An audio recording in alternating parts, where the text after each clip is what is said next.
Hello everybody and welcome to some more footage that I filmed at the NEC Motorcycle Live 2022.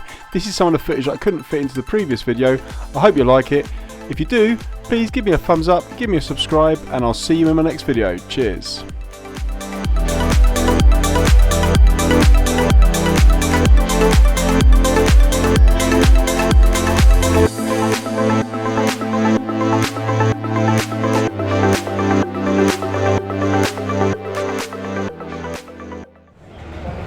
Well, this is the Ducati Diavel V4.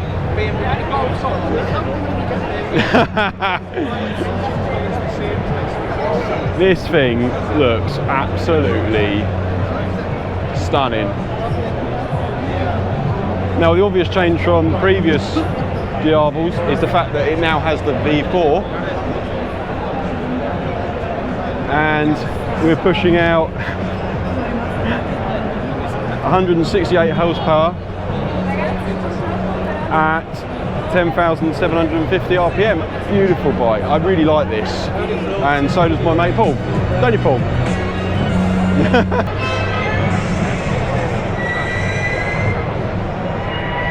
Yeah, really nice. Lots of money though.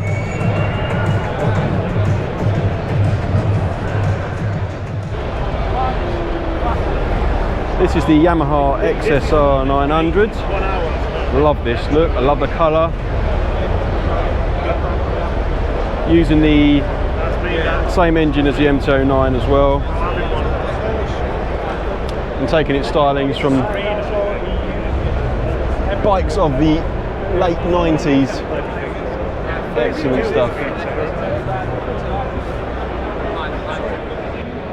This is the Indian FTR Sport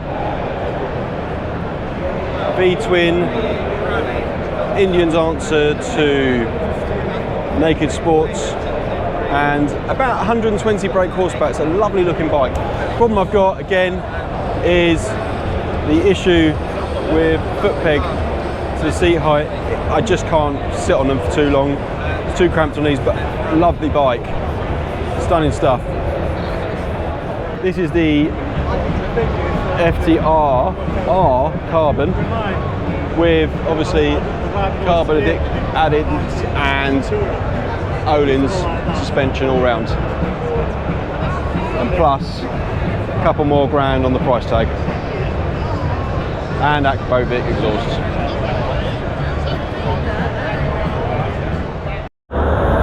Fantech's excellent entry with their Rally 500. Beautiful bike.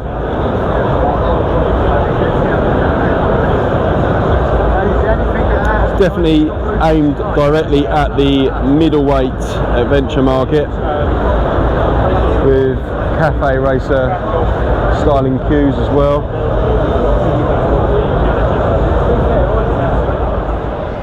So here we are wandering around the BMW stand, and there's some excellent bikes here again. We just had a quick look at the GS 1250. But again, it's just another 1250, it's nothing new. However, you've got BMW coming into the smaller market with the 750s GS, you've got the Rally, I think that's the 300. 750s actually look pretty good. 77 horsepower from a 750, pretty good.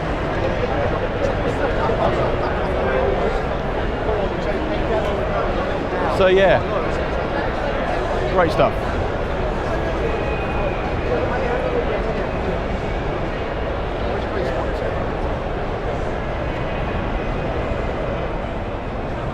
Do you like your bikes big and massive? This is the BMW K1600B for bagger. You can reach the pegs, Paul.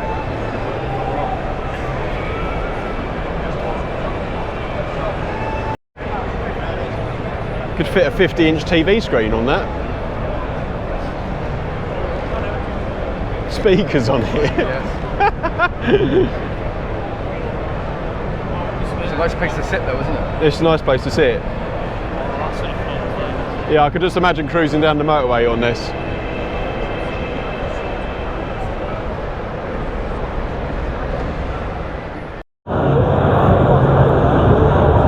The CCM bikes are obviously premium bikes these days, but the attention to detail throughout the bike is phenomenal, and that's what you'll pay for.